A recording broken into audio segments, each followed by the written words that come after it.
All right, so we're getting set up here. We're kind of staging them just to get an idea of the spacing. We'll see how it works. I would have had it over Labor Day, but it rained every single night I got done with work. It ended up raining on us. So it is a little bit windy tonight. I'm gonna do the actual setting up of the lanterns in time lapse. Hopefully it works out. We're starting, it's around 6 p.m. That's Central Standard Time. And from there we'll do some live footage once I got everything burning. Hopefully we don't have any issues. And yeah, so let the fun begin.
Alright, so here it is. I have a total of 88 lanterns. That's 88 lanterns out there. They were all going. I just noticed I'm losing a small one on the end, a little 200, and I also got a 228. Those are the two lanterns. So I got 86 burning here currently, 88 total out here. Those two I had some issues with, and then I also had some issues with mantles blow out on me when I first lit them up, so that's why I kind of took some back. I don't know if you can see that in the time lapse or not. I'm going to assume that this is the largest Coleman lantern light up on YouTube. I have not seen anything like this, even at like a Coleman collection type thing. But this is a one-man operation besides some helpers carrying out lanterns. I pumped these all up.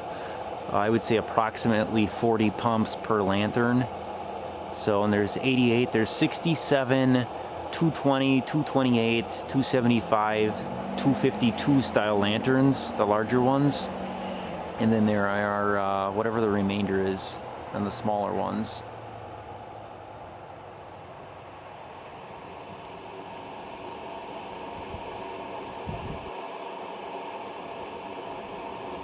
Did a pretty good job of keeping them in line here.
Alright, so this is what it looks like without the lanterns on.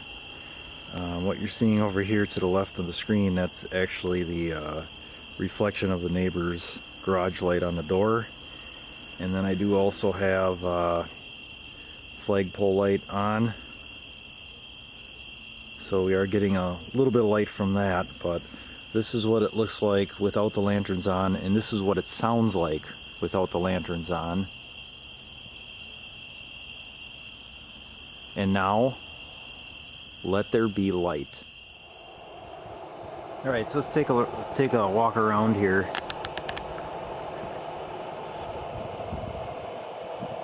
So we'll walk to the back side of the shed here, just to show you what kind of reflection we're getting off of the shed here with these. It's gonna get pretty dark.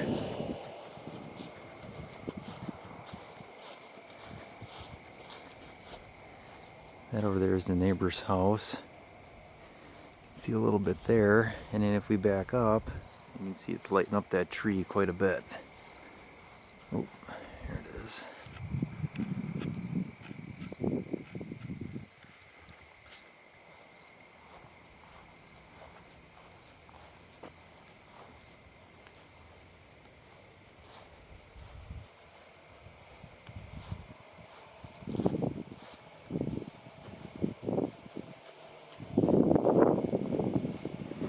Boy, and the smell of burning Coleman fuel, or camp fuel, or Crown, I guess in this case, the white gas, very strong. And I don't know if you can pick it up on the camera, but there's one heck of a heat waves coming off these things too. Probably can't see it. Maybe a little bit.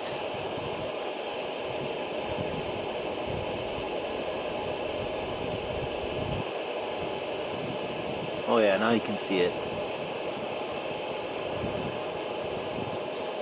We didn't put them in any type of order tonight. We talked about it. My wife said no, just we'll bring them out as is. So that's how we kind of did it. For the most part, they lit up pretty easily. I had a few that were kind of buggers. Typically I don't flood the lanterns like I did tonight, but I was kind of in a rush because I didn't know how long it was going to take to light these up. So right now I think it's 8:45. So I think we figured it took me 2 hours to get all of these going. So that's a pretty good chunk of time. We started at, it was a little after 6 o'clock. So, and like I said, some of these, they just take a little bit to get going. This red one here, this 200, I am not sure what's wrong with that, because I had that all apart and I cleaned, and I thought I did a complete disassembly and soaked everything, so it's obviously not getting fuel, I'm guessing. I don't know, no, it's not getting fuel, because when I shake it then I get fuel, so I'll have to take a look at the FA tube on that one. I got the same thing with the 228 down here on the end. Tons of pressure. I shake it, it would light up, and then after a little bit it would just kind of die down. So, and these haven't been run, some of these haven't been run in probably 3 years, so that's why they took a little bit to get going. But you can see once you get them going, they're good to go. This 242 here, early on it was very dim. That's because the cleaning lever in the back was actually froze up. I couldn't get it to move by hand, so I kept going on, and then once I had a second, I used a pliers and just kind of carefully tweaked it to get it unfroze. And as soon as I did that, boy, that thing just took off. It just lit up super, super bright. That's a nice little old lantern there as well. So, and like I said, on these older ones, if it's got original glass, we're using the old glass, so I don't change anything out. I wouldn't say anything in this collection is rare or anything like that. And now that one's got kind of a more of a bulged globe. You got an older 228 there in the back. I think that's a 228. It's either a C or, yeah, it's a 228. I think it's a C. Yeah, it looks like it's got the screw-on cap.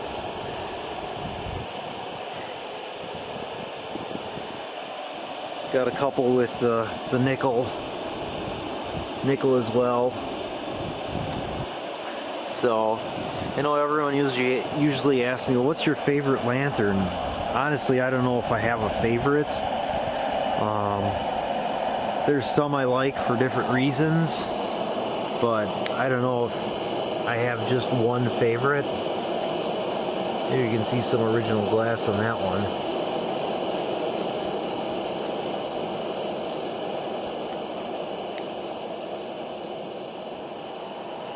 Probably my favorite type of lanterns are these military ones. These I just really enjoy. They're usually kind of hard to come by, and if somebody's got them, they usually want a small fortune for them, so I only have a few of those. But I like how they burn. They burn really loud, very bright. And then these older ones back here, which are original, I didn't repaint them or anything. This one here I enjoy quite a bit just because it's got this odd colored handle on it. It's kind of like a dark brown almost. And I believe the tank or the fount on it is brass. And it's green. I believe this to be all original. I'd have to look at it to see exactly what it is. I think it's, well, it could be a 220D. I could look at the collar on it and tell you here in a second. But that one I like just because it's all original. It's in really good shape. The one next to it too is there, that 220E. That one's also in really good shape. Yep, so this one here is a 220D.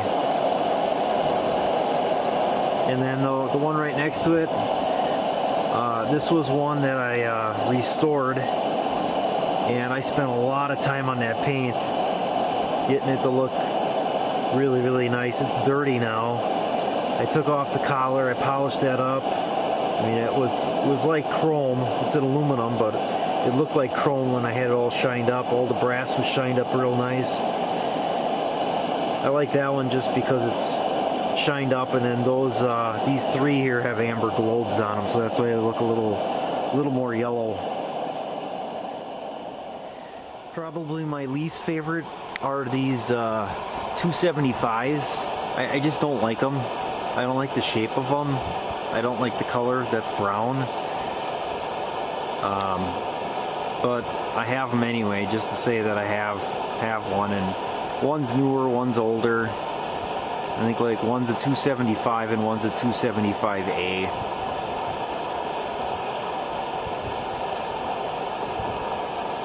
Oh, here's another military one. That one's in pretty good shape too. And then if we get down to the oldies here, these are my oldest ones that I have. This one's a slant. So this one, I don't know if you caught it or not, but I actually had to take the globe off to get this one started. Handles in the bottom there, you light it. This isn't the original globe, it'd be a little different. And then your generator's on the inside, and I believe that generator is incorrect as well. I don't think it would have a clean out or a cleaner handle on it. One right next to it here, I believe this is a 220B. That's a pretty old one too. And then this one back here, that one as well. That's pretty old. You got to take the top off to get that one going. And again, I don't think that generator is correct. Obviously the globe is not either.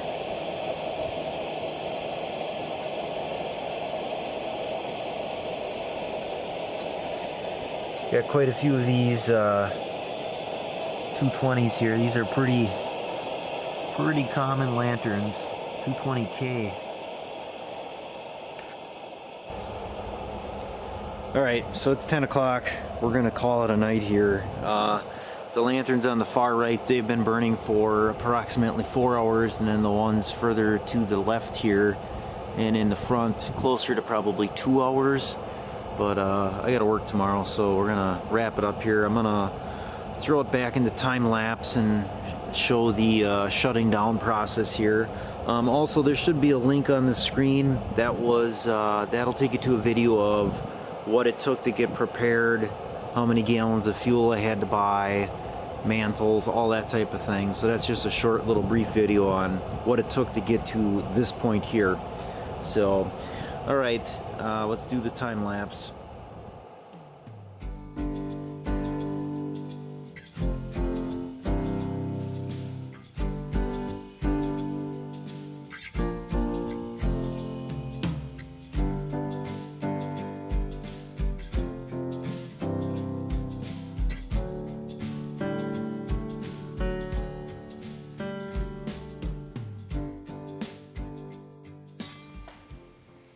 Alright, so that's it.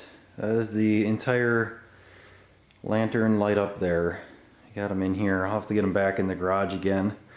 I'll probably do a video on those 2 lanterns I didn't get running. I'll show you how to take them apart. There's a lot of good videos on YouTube on how to do it. I think everybody kind of does it their own way, but the result is usually the same. So, alright, it's time for me to get to bed here, so it's gonna be it. The 2018 Coleman lantern light up.